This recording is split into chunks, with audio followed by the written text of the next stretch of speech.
NRL Round 3, New Zealand Warriors up against the Canberra Raiders, Christchurch, New Zealand, this Friday night. Let's take a look how the two teams stack up.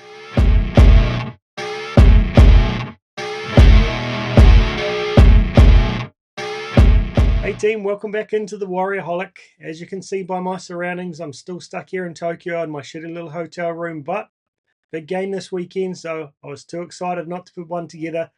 Unfortunately, I haven't had a chance to completely break down the stats, but I still wanted to compare the two teams, give you my thoughts, so let's take a look. So since 1995, we're all locked up from 46 games, 23 apiece, thanks to our 2 wins last year. Whoever gets this week's win goes ahead. So last year, as we know, 2 wins for the Warriors, one spoiling Jared Croker's 300th game over there in the bloody cold nights of Canberra. And that drop goal, the mighty drop goal by SJ to take the 21-20 win at Mount Smart there last season. So traditionally, I think in recent times, we've had a couple of pretty good comeback wins against them. We've seemed to have a bit of the rub of the green, but the Raiders looking pretty good this year. So this is not going to be an easy game by any stretch of the imagination. So looking at this year's form, we're 0 from 2, and they're 2 from 2. Us going down round 1, 16-12 to the Sharks, and last week 30-26 to the bloody Storm. I think we should have won both games, but hey, we played pretty bloody well and showed a lot of positive signs. Even listening to the Aussie pundits this week, no one's writing us off, and they're actually still talking us up despite the 2 losses, just the way we've gone about it, up against top 8 sides there. Solid test that, at the end of the day, we shouldn't have won, but we didn't. But the way we lost is really encouraging, that we went down fighting. We're very structured and managed to dominate a lot of those games. So the Raiders, on the other hand, 28-12 wins over the Knights in round 1 and 32-12 winners over the Sharks last week in round 2.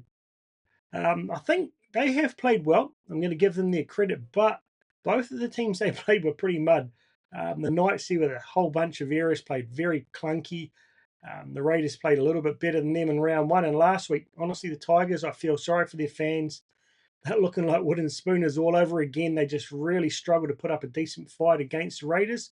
That said, they scored a couple of relatively easy tries. So the Raiders' defense isn't all it's cracked up to be. Looking at the Raiders' tries up against the Tigers there, the Tigers' defense was mud, let's be honest. Um, I really don't see the Warriors leading through most of those tries. The Fogarty kicks are pretty hard to defend. The rest of them coming for some pretty shitty defense there from the Tigers. So it's really hard to judge. Obviously, the points are points.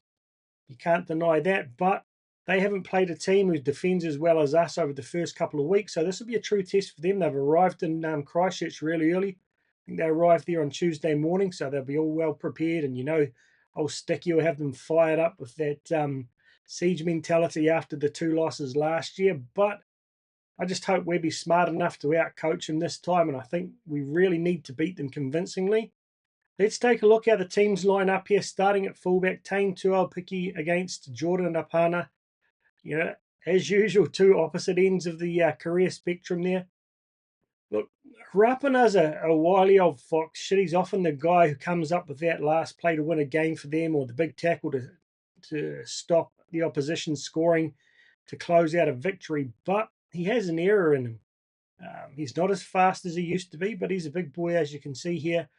Up against the guy, Tane Tuaupiki, that a lot of people were criticising after round 1, but I think he stepped up hugely against the Storm in the weekend. Another 180-metre effort, but just his defence under the high ball, he was very, very solid. But those bombs from Fogarty are something else. Heard them in the commentary saying that they're bigger than Matt Burden, so they're going to be a real test for them. It'll probably be a bit breezy in Christchurch, being New Zealand. So hopefully the boys can get around Tane and support him with those massive floaters. But overall, I think, these guys both offer a lot to their teams in different ways. The leadership, the experience there from an opener. But I'm going to back Tuaupiki to have a big game this week and really show everyone that, there's a tough decision to be made when CNK comes back. We know that Webby's going to pick him, but we want to make that a really difficult choice for him. So hope the young fella steps up against an opener this week. Then we have Dallin Watene-Zelezniak up against Xavier Savage with just the 25 games there. Not the biggest winger in the world, but he's pretty quick, pretty slick. But you're going to have to hope that Dallin playing like he did last week, and another, I think it was 170, 180 odd meters that he ran for there. He was heavily involved. Just the energy he brings to the, to us hitting that ball off our own try line or out of our own half. Clinical on attack there with the 2 tries. So I'd really like him to step up and dominate this one. Really have a lot of faith in Rocco Berry and not jam in, and trust that Rocco's going to take his man there. Interesting to see that bloody try that Savage scored on the weekend off that bloody tap when the Tigers were completely asleep and they just went up the blind side there. So those are the sort of things that we're not going to see from the Warriors this week. So I'm pretty confident that Dallin can get one up over him here. He's not the biggest winger in the world, so there shouldn't be too many height or leap issues there for Dallin this week. Let's go, big fella. Rocco Berry up against Albert Hopoate, moving in for the wing into the centre there, with Chris injured over the weekend. Hopoate's a solid player. They're both young in their careers. I've got to be honest, I thought Hopoate was bigger than this. So he's not the tallest winger in the world. He's not the most solid either, but he should be a relatively comfortable challenge for Rocco after some of the guys he's been up against over the past couple of weeks. I hope that height, that defense is going to give him the edge over here against Hopoate. Hopoate's a solid player, but again, he would struggle to break into a lot of other top 8 teams, particularly, especially in the centres. So you'd like to think that Rocco's going to have a little bit too much of him here. Roger Tuivasa-Sheck up against Matt Timoko. Man, talk about 2 powerhouses. Both guys are not overly large, particularly when it comes to height, both around the mid 82, 83 there, under 100 kgs, but both built like a brick shithouse. Power beyond what you would expect from a guy their size. Both very quick. I'd have to give the top end speed to the young fella here in Timoko. So this is going to be a real test for RTS this week. Can he get, I think he's going to struggle to get around him with that pace. What I'm really looking for, I mentioned in my post game against the Storms there, that I really need to see Metcalf give RTS a bit more ball and space. I think the strength of his fend is sort of like actually a lot of similarities between him and Timoko. So I think this is going to be a very even matchup. Too tough for me to call, but I'd really love to see a statement game from Roger and see him get a lot more ball to Marcelo as well this week. Then on the other wing, we see Nick Cotric come back in. I think he even played State of Origin a couple of years back. That's how good he was, but he really struggled after he left Canberra, and since coming back again, he struggled to really cement a position. He was looking like one of the next big things there for a long time there. Very solidly built guy, but he's just struggled to get regular game time here and hasn't really stamped himself or sort of taken it to the next level. So I think Montoya, based on the fact that he's been playing regular footy these past couple of weeks, people kind of criticize his impact. If you ask people in the know, if you ask, you listen to the commentators, I think they highly rate Marcelo and his ability, particularly to hit that ball up off our line, get us out of trouble. He might not be the flashiest winger in the world, but man, he breaks some bodies, as I say, every week. So, 2 solidly built boys here, but I just think Montoya with the regular game time, he should have too much. Cotric, not exactly blistering speed anymore. He'll be out to prove himself, and he's probably a classic example of how Ricky gets players up to do more than they're probably capable of in an environment like this. But my man Montoya, he's going to do it again this week. Hopefully another try if RTS can put him away. Luke Metcalf up against Ethan Strange. Luke now into his 21st game. Strange only going into his 8th. What I didn't even realise watching this is this guy's huge. Metre 90 tall at 5'8". He's got to be one of the tallest 5'8s in the comp. Gone are the days he has been little men. He's very energetic. He gets around the field a lot.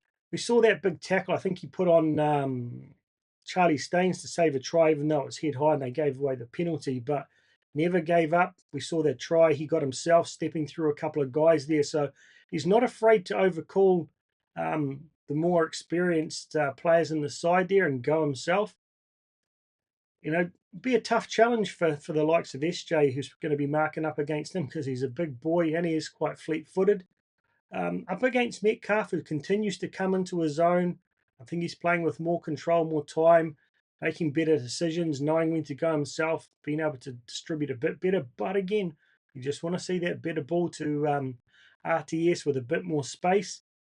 I think off the back of signing for 2 more years, I hope Metcalf can really step up and have a sort of statement game this week in front of a home crowd over there in Christchurch. But it'll be really interesting to see which one of these two really does step up and have the better game. Hope it's you, my man, Lukey. Then we've got SJ up against Fogarty. Again, 2 guys at different ends of their career. That said, Fogarty now with 82 games, so he's getting close to that 100 game mark where you really start to feel that you own that position and you're in the right place here in first grade. I didn't give this guy enough credit when we played him last year. He's not the most dynamic halfback in the comp, but he's a solid guy. He defends well, but shit, he's got a seriously good kicking game. Hence, you'll see, I'd say about a third of their tries come from his kicking game. I don't feel like they've got the same shape that they score with regularly like we do. So they generally do have to rely on broken play tries or tries coming from kicks. And at some stages at the end of last year, that's literally the only way they could score. That said, I feel like SJ is really in control. He's controlling the tempo of the game, tempo of his own play. I love the fact that he just stuck to that plan of kicking down the right-hand side, dropping it on top of Xavier Coates last week, pinpoint. We smother him, take him out of that, his running game out of it, and eventually getting that mistake. So he's got that maturity to stick to a plan now rather than just trying to make things up like he used to. So I feel like he's going to have too much experience and too much control, but, don't underrate Fogarty. I know I'm not going to anymore. He can definitely have a solid impact on the game. Then we get into a very even battle, I think, here in the forward pack.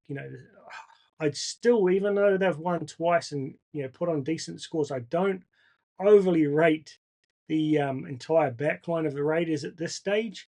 I do think we've got them man for man, but when we get to the full pack, these guys, whilst they're not the biggest pack in the comp, you get an impression now, but if you look at their height when we go through them here, they're definitely smaller than a lot of the players in the Storm, but they're very powerful, they're very dynamic, and they just work together as a pack. So we've got, the man here getting close to the 300 club now, and Josh Papali'i up against Adam Fanua-Blake. Fanua-Blake's the kind of guy who'll be hurting from that win last week, and I think he'll be keen to step up and take it out on someone. We saw that mistake I highlighted there where he turned his back on the play, and it wasn't all on him. The guys let the offload go, but I think him not looking at the play allowed Jerome Hughes to take that gap. So he'll be hurting and looking to have a big statement here. It'll be a big indicator of how the game goes. If Adam Fanua-Blake can get up and dominate Josh Papali'i, we took their pack out of the game over there for Croker's 300th game in Australia last year, and as a result, we put like 30 plus points on them. So looking for AFB to step up here and have another dominating one. Papali'i struggling a little bit now at the back end of his career to maintain the same intensity, but I think he'll definitely hold his own. At the moment, they've listed Wade Eagan to come up against Danny Levi here, but I honestly think he's probably 10 to 20% chance of playing at best. Webby's saying on Monday or Tuesday morning, I think it may have been, that they were going to name him, but he still wasn't training. His elbow still hasn't freed up enough yet to pass and to tackle. I really doubt that goes from that situation on a Tuesday to be ready to play on a Friday night, but he's still named for the moment. Up against Danny Levi, who I'm really glad, Kiwi boy, to see him finally getting out there, playing some regular footy. I've always quite liked him, but he's just never been able to get that continuous footy to really sort of stamp his authority. He reminds me a little bit of Jeremy Marshall-King, very fleet-footed, not the biggest hooker in the world, but full of energy, definitely has a, good passing game on him. So if he does come up against Freddie Lussick, I think that's going to be a really interesting battle there. I think Wade Eagan gets the better of him, but Freddie Lussick might struggle to control that speed around the ruck, so he's going to have to be on his game. Then Mitch Barnett up against Joe Tapine. Man, again, when often you look at the weights of this, I'm surprised. 106 kg, he looks a lot bigger than that. Mitch at 104, so they're both very similar sized guys, but Tapine, one of the best props in the comp, had a quieter year last year after their massive year in 2022. But he's really started to show some solid form and get that momentum, getting the offload going again this year. So it's going to be a big challenge for AFB and for Mitch to tie him up, and particularly for our bench props when they come in to tie up those big long levers. You know, he's not the thickest prop around the waist and the hips, you know, when you compare him to someone like Papali'i or AFB, but man, he stands in the tackle and gets those arms free. So I'm really curious. I think, again, this front row battle, I think, will pretty much come close to deciding the whole game. So we've got to win that middle. Jackson Ford here up against Elliot Whitehead. To be honest, I'm surprised Whitehead comes in. Off the back of the way Hosking's been playing, he's been outstanding the first couple of weeks there. So I wouldn't be surprised to see if Whitehead actually drops back to the bench. Maybe a bit of a tactic here from Sticky to get us to take our eyes off him. But I'm sure that Webby and the boys will be prepared for him, whether he starts or comes off the bench there. Jackson, I thought, had a really good game in the weekend there. He was only penalised once, and I don't believe that was a genuine penalty. No mistakes. Took some really tough balls and some really tough hits there. So we saw a progression after the night's game. I didn't hear too many people calling for him to be chopped at the end of last week's game. So again, I think we invest in him long term. I don't expect him to drop to the bench when Marata comes back. So I just want to see him continue to progress. Whitehorse, you know, he doesn't seem like a guy you really have to worry about too much because he's just a bit of a workhorse, but he's got an offload in him as well. Sort of long levers, just annoyingly niggly kind of guy to come up against. Jackson will have him for speed, but just that experience that he's really going to have to deal with. So pretty even matchup for me here. Kurt Capewell up against Hudson Young. Hudson Young, man, one of the most dynamic running edge back rows in the comp. Really quick, got a great late step on him. Plays like a centre at times. Up against Capewell, who struggled a little bit on defence last week. You know, a few people questioning whether he is actually fully fit, struggling to get around the field as much as he has been, or as much as you'd expect. So he's going to have his work cut out from up against this dynamic young fella here who is in full fitness. So I'm going to give a slight edge to Young here. I just think, yeah, Capewell's really going to have to step up and take his game to up maybe 15% on what we saw last week. He was great before he got injured against the Sharks and still fought hard against the Sharks. But yeah, we really need him to step up in defence and not get caught flat-footed again this week. Tohu Harris up against this young fella, Morgan Smith. He's only, you know, coming into a second game now, I think, second or third game. Very solid boy, big boy, runs hard. He's not as much of a ball player as Tohu, and he's not going to have as much influence on the game with Tohu and all his experience, but he's definitely a handful. Like a lot of the Raiders, even their edges are built like props. So they're kind of a very similar size across the field there. At just $1.85 just. Makes me look like a midget, but up against, you know, he's giving away 10 centimetres and 10 kgs to Tohu. So, and a lot of experience. So I'd expect Tohu to step up and dominate him. He was caught a little bit flat-footed last week as well. So I really feel like him and Freddie Lussick will hopefully have been working on their combination and defence there, getting their timing right so they don't let those bloody fast guys like Danny Levi get around, get out from dummy half and split us open, because we have been struggling a little bit to defend broken play recently. I think we're very good against structured play. We defend our line well, but it's those midfield sort of third tackle broken play situations that we've been struggling with. So I really want Tohu and Freddie Lussick probably to be tightening that up around the ruck. Then comparing the benches here. So at the moment we've got Lussick, Ali, Bunty and Dylan Walker, but I expect that to change tomorrow night or Friday afternoon and see CHT come back into the bench. So I think it'll be unchanged from last week. But at the moment we've got Freddie Lussick there. In their bench, what have we got there? Tom Starling, Gula Hosking and Solo. So you've got a hooker, two props and an edge, or probably capable of playing 13 or even in the centres at a stretch and Hosking. I think I underestimated their bench as well last year. Actually, their bench props are bigger than their starting props. Again, they're not the most dynamic in the world, but they certainly go straight and they certainly tackle hard. So probably not the same amount of offloads and the dynamic play as their starting props, but they're definitely a handful. So I really need Bunty and Tomati to step up and really hit these boys hard. Tom not getting a huge amount of minutes again last week. I'd like to see him get a few more. I think he does have a lot to offer, a little bit more explosive than Bunty, but to his credit, Bunty has delivered at a higher level this year, I think. up around 80 metres last week, which is significantly higher than he was averaging last year. Starling, a really good quality hooker off the bench here. So it'd be an interesting battle against him and Chanel if Chanel does indeed come into this lineup. I think Chanel offers a lot more in class and versatility, but Starling is a really quality player. He's pretty quick out of dummy half there. So ordinarily, I would give the bench to us, but I think Zach Hoskins, the way he's been playing, has been a real find for the Raiders this year. His ability to offload in contact is outstanding. He's had a couple of tries. He's another player that, just comes out of that bloody Penrith team and takes it to another level.